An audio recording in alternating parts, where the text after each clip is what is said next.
"You're not missing the target," the old man said quietly. "You're missing the air between you and it."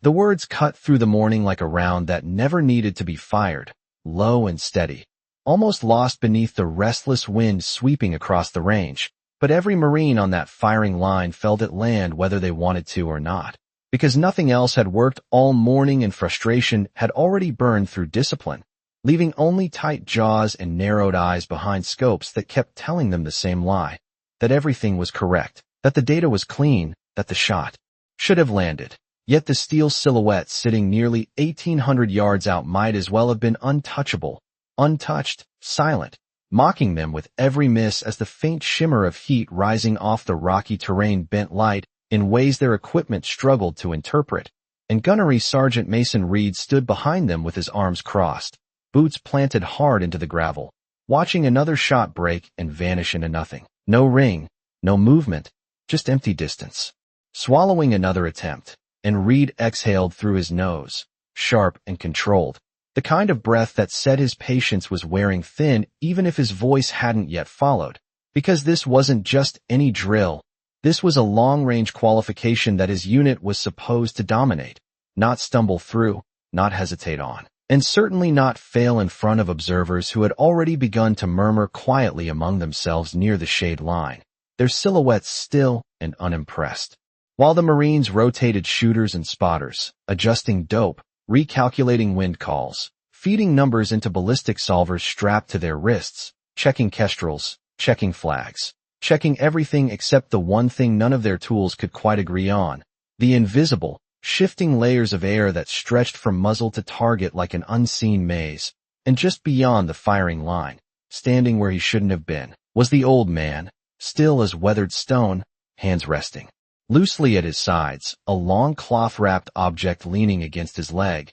his jacket faded to a dull green that had long since forgotten its original color. And he wasn't watching the shooters the way everyone else was. He wasn't tracking their form or their trigger discipline or their breathing. He was watching the space between, the flicker of mirage. Bending above the ground, the slight tremble of a range flag halfway down the valley, the way heat lifted in thin, wavering currents off the rocks at mid-distance, his pale blue eyes moving slowly, deliberately, as if reading something written across the air itself. And that was what caught Reed's attention more than anything, not the fact that the man was out of place, not the outdated jacket or the quiet posture, but the way he stood there like he belonged to the range in a way none of them did, like he had seen this before, many times before. And when the next shot cracked and vanished into silence once again, Reed turned, irritation finally breaking through the surface as he stepped toward the old man, gravel crunching under his boots, his voice carrying just enough edge to remind everyone within earshot who was in charge,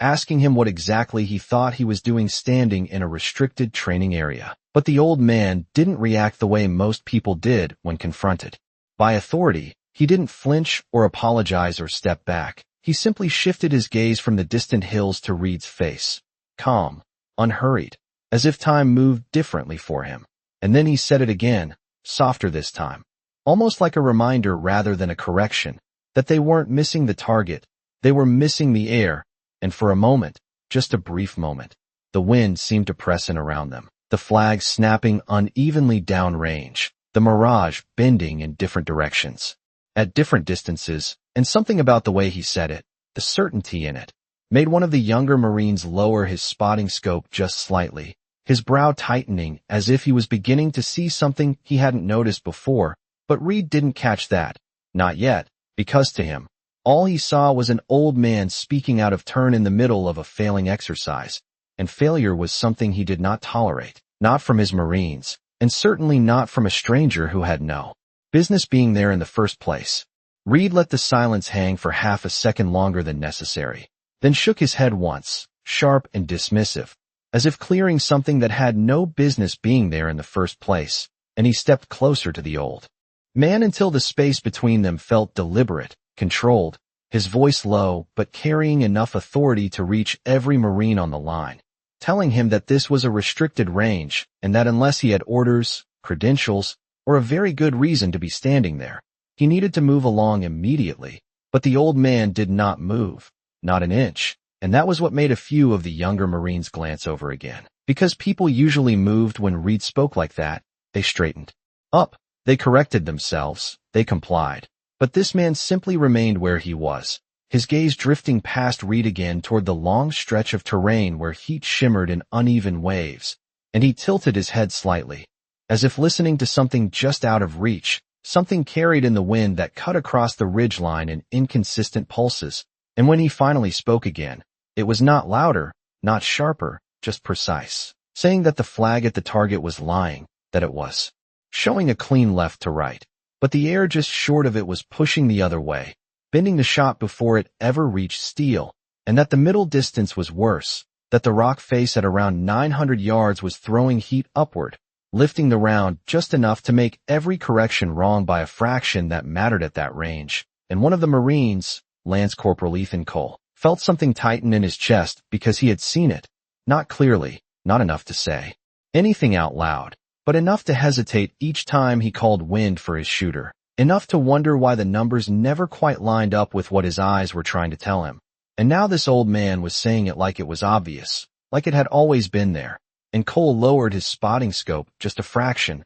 watching the mirage again, really watching it this time, noticing how it did not flow in one direction but split, layered, conflicting, while Reed let out a short breath that carried more impatience than before, gesturing toward the line of Marines behind him, pointing out their equipment, their training, their hours on ranges just like this one, telling the old man that they did not need guesswork or stories about the wind, that they had real data, real instruments, real solutions, and that whatever he thought he saw did not change the fact that he was interrupting a live exercise. But the old man's expression did not shift, not defensive, not offended, just steady, and he nodded once, almost respectfully, as if acknowledging Reed's point without agreeing to it. And then his hand moved to the cloth-wrapped object leaning against his leg, fingers brushing over the fabric with a familiarity that felt older than the range itself. And a couple of the Marines leaned slightly, curiosity pulling at them despite themselves,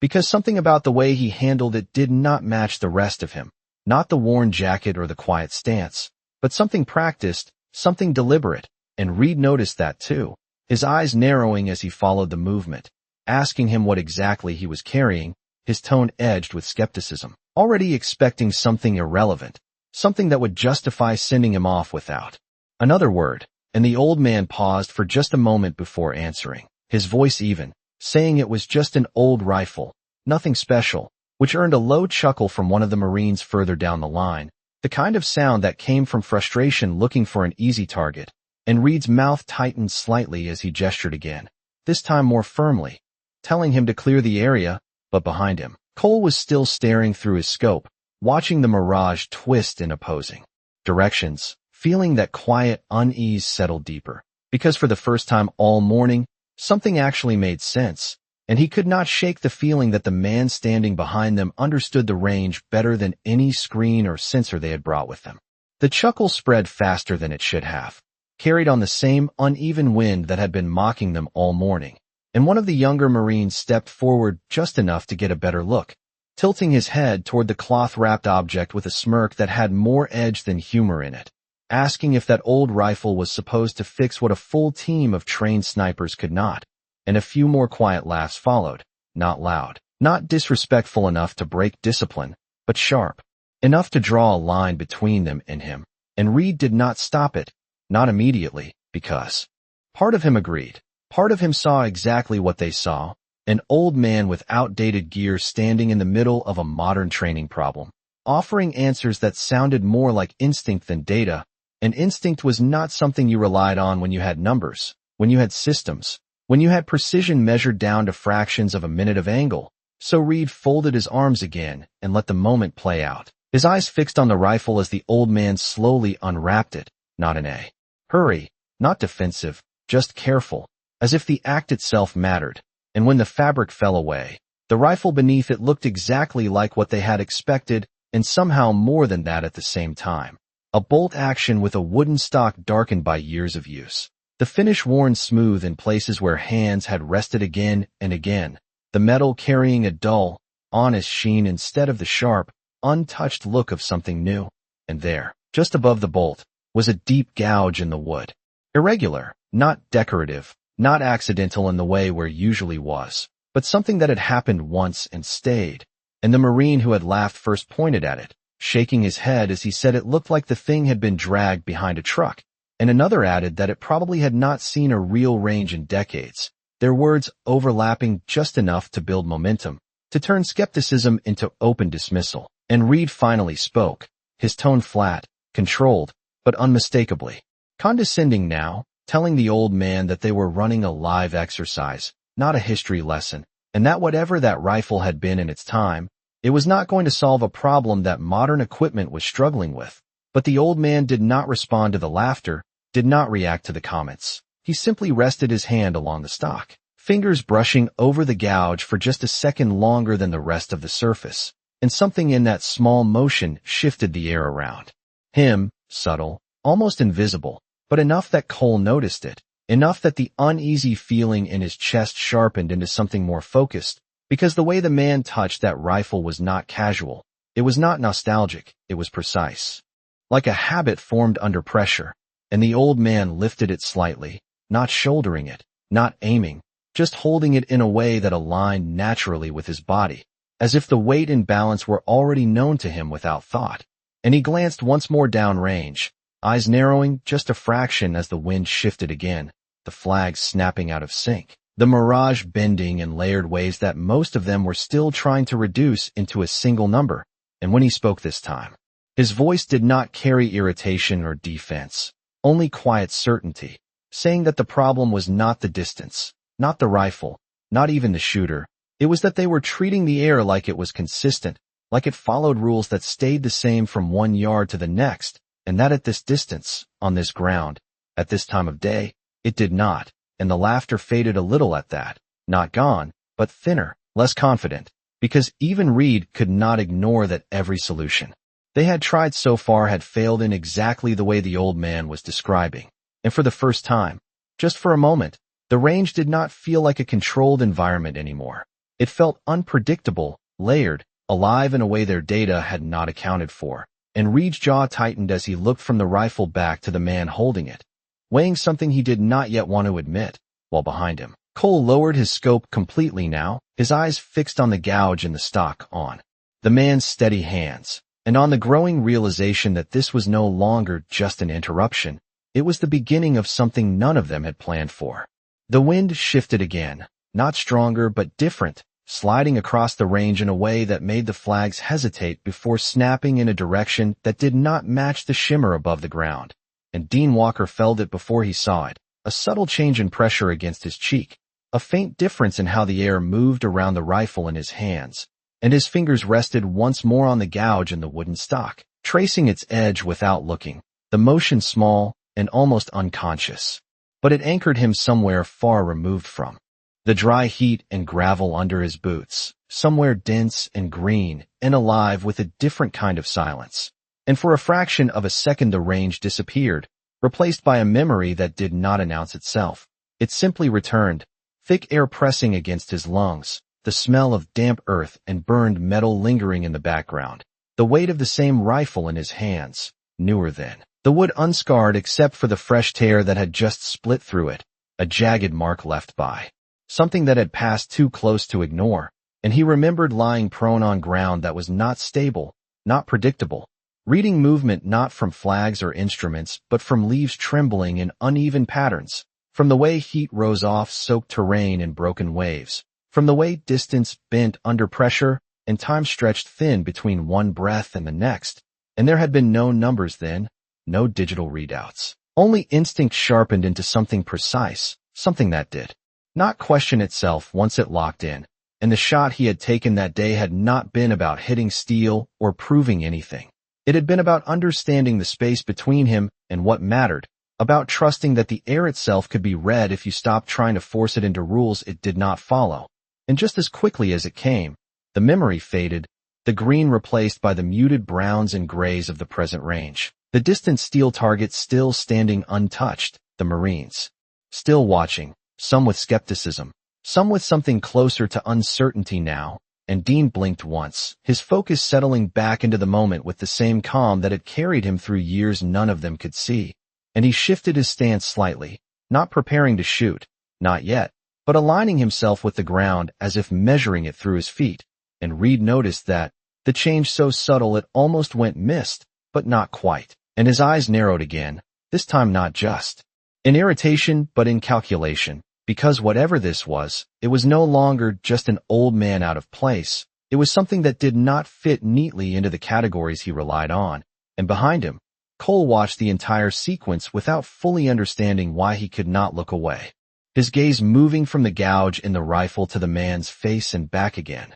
sensing that the mark on that wood was not damage in the way they had assumed. It was history, something carried forward, something that had weight even if it did not show up in any system they used. And the range itself seemed to hold its breath for a moment, the wind pausing just enough to make the silence feel deliberate, stretched thin across 1,800 yards of open ground, and when it returned, it came in layers again, crossing, folding, shifting in ways that refused to be simplified, and Dean Walker simply watched it, the way he always had, not as a problem to solve, but as something to understand. And for the first time that morning, the Marines standing behind their rifles were no longer the only ones trying to figure out the shot, because now they were watching someone who already seemed to know where it would go. Dean did not move to the firing line, and he did not raise the rifle, not yet, and that alone unsettled the rhythm that had taken hold over the morning, because every Marine there understood the sequence of things: adjust,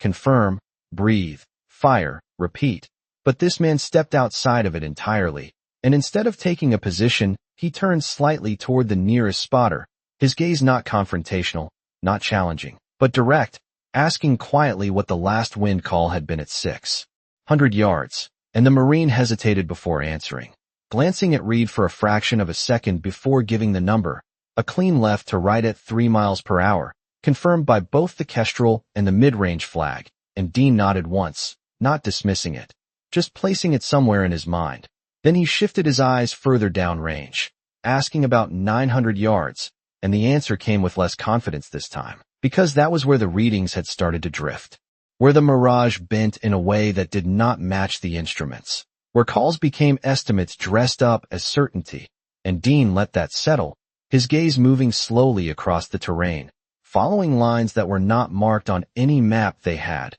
tracing the subtle rise of ground, the dark patches of rock that held heat longer than the surrounding dirt, the shallow dip that funneled air in a direction no flag could show. And then he spoke again, still calm, still measured, explaining that the shot they were trying to make did not travel through one consistent wind. It crossed 3 different movements of air, one pushing left to right near the muzzle, one lifting upward around mid-distance where the ground stored heat, and one cutting back right to left just before the target where the valley narrowed. And he said it the way someone states a fact that has already been tested, not something he was guessing, not something he was trying to prove, and Cole felt it click into place in a way none of the numbers had managed all morning, because when he looked back through his scope now, he could see it, not perfectly, but enough to recognize the pattern, the way the mirage flattened, then rose, then twisted again near the far ridge, and it was not one problem, it was 3 layered together. And Reed remained silent for a moment longer than expected, his eyes shifting from the range to the old man and back again, because what he was hearing did not fit the framework he trusted, but it did explain the failure in a way nothing else had, and that was a problem he could not ignore. And one of the Marines let out a quiet breath, almost a laugh, but without the edge it had carried before, saying that if all that was true, then no standard solution was going to work. And Dean gave a slight shake of his head, not dismissive, just certain, saying that standard solutions worked on standard conditions, and this was not that. This was a place where the air did not agree with itself, and you either listened to it as it was, or you kept missing. And he stepped forward then, not abruptly, not with any sense of claiming authority, but with the natural movement of someone who had already decided what came next, and he paused just short of the firing line, looking down at the ground for a second, as if feeling for something beneath the surface, then lifting his eyes once more to the distant steel that had refused them all morning, and the wind moved again, soft but shifting, carrying with it the faint sense that whatever happened next was not going to follow the pattern they had expected when the day began. Reed did not give the order for him to step onto the line, but he also did not stop him, and that hesitation was enough to shift the balance of the moment, subtle but undeniable, as Dean Walker moved forward with the same unhurried pace he had carried since he first appeared, stepping onto the gravel beside the prone shooters without asking permission and without drawing attention to himself. Yet every Marine there felt it, the change, the way the range seemed to narrow around a single point. That had not existed before, and Dean did not lower himself to the ground right away. Instead, he stood just behind one of the rifles, looking down the length of it without touching, his eyes tracing the angle, the alignment, the relationship between muzzle and horizon, and then past it, far past it, to the distant steel that shimmered in the heat. And he spoke again,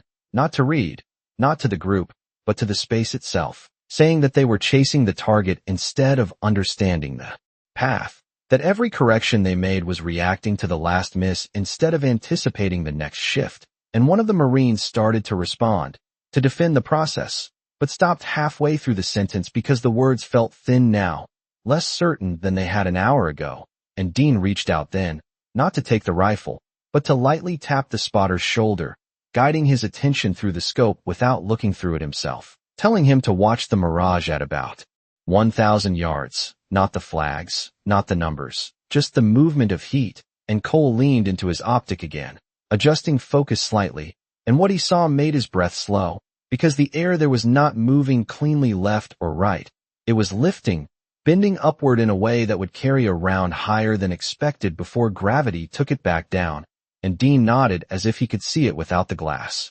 explaining that this was where their shots were drifting, not because they were wrong at the start, but because they were right for the wrong section of air. And Reed stepped closer now, no longer distant, his arms no longer crossed, his posture tightening with something that was not quite acceptance but no longer dismissal either. And he asked, directly this time, what the correction should be if everything the old man was saying was true. And Dean did not answer immediately. He let the wind move again, let the flags flicker, let the mirage twist, as if waiting for the range to settle into a pattern only he recognized. And then he spoke, giving a hold that did not match the data they had been using, a slight adjustment that seemed almost counterintuitive, compensating, not just for direction but for the layered lift and drop across distance. And a quiet tension spread across the line as one of the Marines adjusted his scope to match it, his hands steady but slower than before, because this was no longer routine, this was a decision.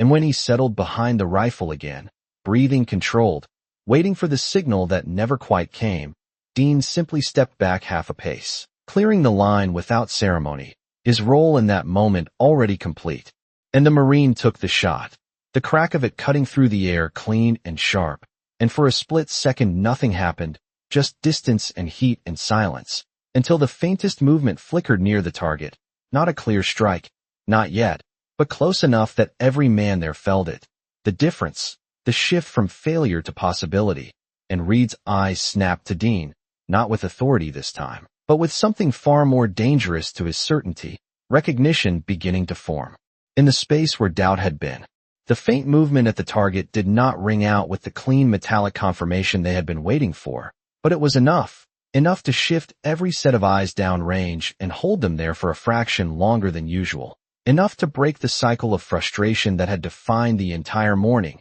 And the Marine behind the rifle slowly lifted his head from the stock, not celebrating, not speaking, just processing what had just happened, because the shot had not been perfect, but it had been closer than anything before it. And that difference carried weight, real weight, and Reed felt it settle in his chest like a quiet challenge he could not ignore, his gaze moving from the distant silhouette back to Dean Walker, studying him now with a focus that had nothing to do with authority and everything to do with understanding, because this was no longer about a disruption, it was about a variable he had not accounted for. And behind them, Cole stepped back from his scope, his mind already moving faster than the situation allowed him to show, replaying what he had seen, what he had heard, the way the old man had described the air as if it were something physical, something that could be mapped without instruments, and a memory surfaced from somewhere he had not paid attention to before, a passing mention in the armory, an offhand comment from an older staff sergeant about a man who used to shoot on ranges like this long before Cole had ever enlisted,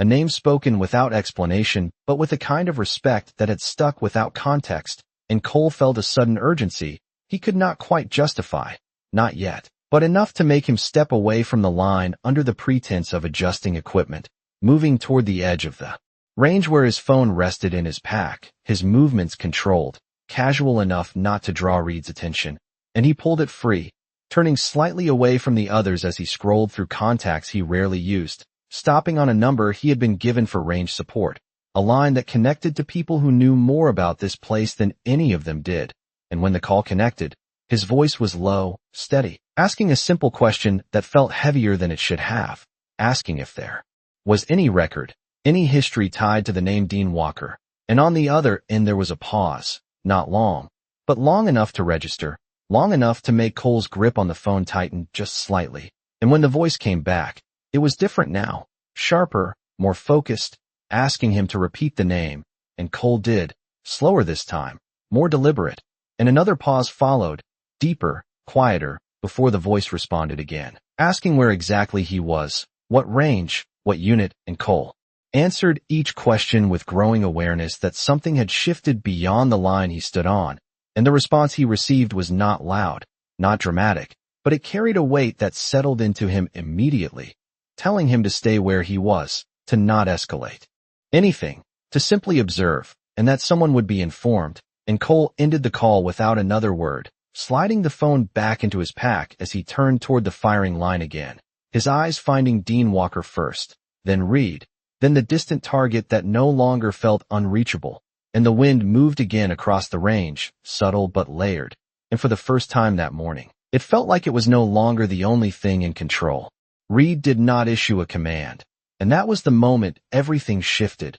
Because on a range like this, silence from the man in charge carried more weight than any order, and every Marine on that line felt it, the space opening just enough for something unplanned to happen, and Dean Walker stepped forward again, not as an intrusion this time, but as if the line had quietly made room for him, and he lowered himself to the ground with a slow, practiced motion, the kind that did not waste effort, the kind that remembered exactly how to settle into the earth, and the old rifle came with him. The worn wood resting against his shoulder like it belonged there, like it had never been anywhere else, and he did not rush. He did not immediately align the scope or adjust his position. Instead, he lay still for a moment, his cheek against the stock, his breathing steady and measured, listening, not to voices, not to commands, but to the range itself, the wind brushing across his jacket, the faint shift of air against his face, the distant shimmer bending light above the ground. And around him the Marines watched without speaking,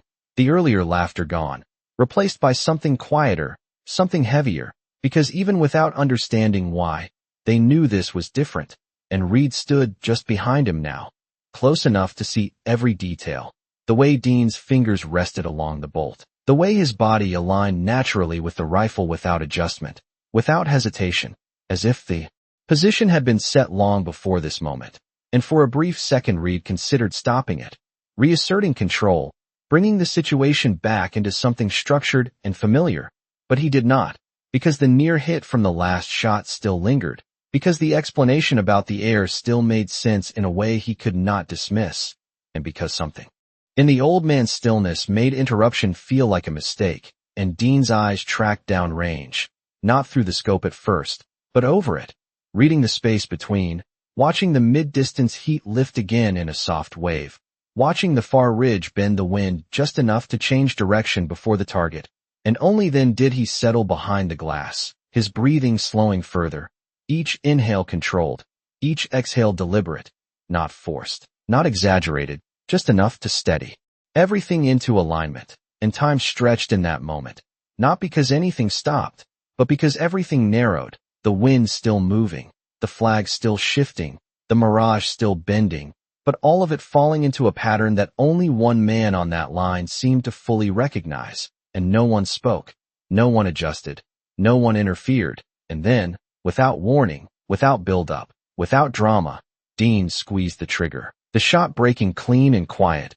carried instantly into the distance, and for a fraction of a second there was nothing, just the echo fading and the heat shimmering. And then the sound came back from far down range, a clear, unmistakable metallic ring that cut through the air sharper than anything they had heard all morning, and no one moved. Not immediately, because the impact was not just at the target, it was here, on the line, in the silence that followed. In the way every Marine stared forward as if confirming what they already knew, that the problem had not been impossible. It had simply required something none of them had brought with them. And Reed's gaze dropped slowly from the distant steel to the man still lying prone on the ground, the old rifle steady in his hands. And for the first time since the morning began, there was no irritation left in his expression, only a quiet, undeniable realization forming in its place. The sound of the impact did not echo for long, but the silence it left behind stretched across the range in a way nothing else had that day,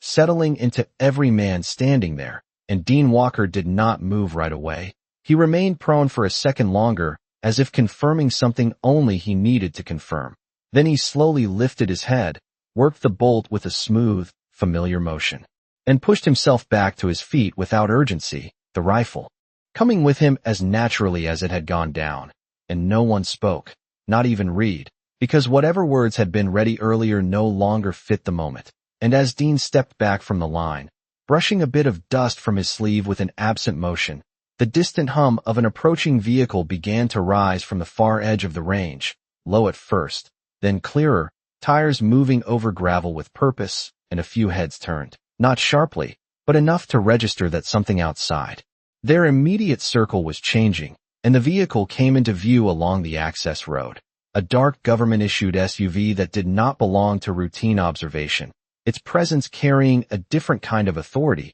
and it slowed as it approached, coming to a stop just beyond the line of waiting personnel. The engine idling for only a moment before the door opened, and a man stepped out in a crisp uniform that immediately drew attention without needing to announce itself. Colonel Nathan Briggs moved with the controlled efficiency of someone accustomed to being listened to, but his eyes were already scanning the range before anyone addressed him, moving past Reed, past the shooters, until they settled on Dean Walker, and something in his expression shifted, subtle but unmistakable, recognition cutting through formality, and he walked forward without hesitation, closing the distance with steady steps. The Marines parting slightly without being told, instinctively clearing a path, and Reed straightened, ready to report, to explain, but Briggs did not stop for him, did not ask for clarification. He stepped directly in front of Dean, and for a moment neither man spoke, the wind moving softly between them, carrying the faint scent of heated earth and spent time. And then Briggs' gaze dropped briefly to the rifle, to the worn wood, to the gouge above the bolt, and when he looked back up, his voice was quiet but carried across the entire line, addressing the man in front of him, not as a stranger, not as a civilian, but by a name that held weight beyond rank or title, a name that had not been spoken on this range in years, and the effect was immediate, not loud, not dramatic, but final, as if a piece of history had just stepped into the present and taken its place without needing permission, and Reed felt it fully then, the realization completing itself, the shift from assumption to understanding locking into place, and he took a half step forward before stopping himself, the instinct to correct replaced by something else entirely, something quieter, and behind him, Cole watched with a clarity that left no room for doubt, the call he had made echoing in his mind now with confirmation he did not need spoken aloud. And Briggs gave a slight nod to Dean, not exaggerated, not ceremonial, just precise, the kind of acknowledgement that carried more respect than any formal gesture. And for a long moment no one moved. The range held in a stillness that had nothing to do with command and everything to do with recognition, and the wind continued to move across the open ground, shifting, layered, unchanged, but no longer misunderstood, and in that quiet, the lesson settled deeper than any instruction ever could. That respect was not given by appearance or assumption, it was revealed, earned, and remembered long after the shot had already landed.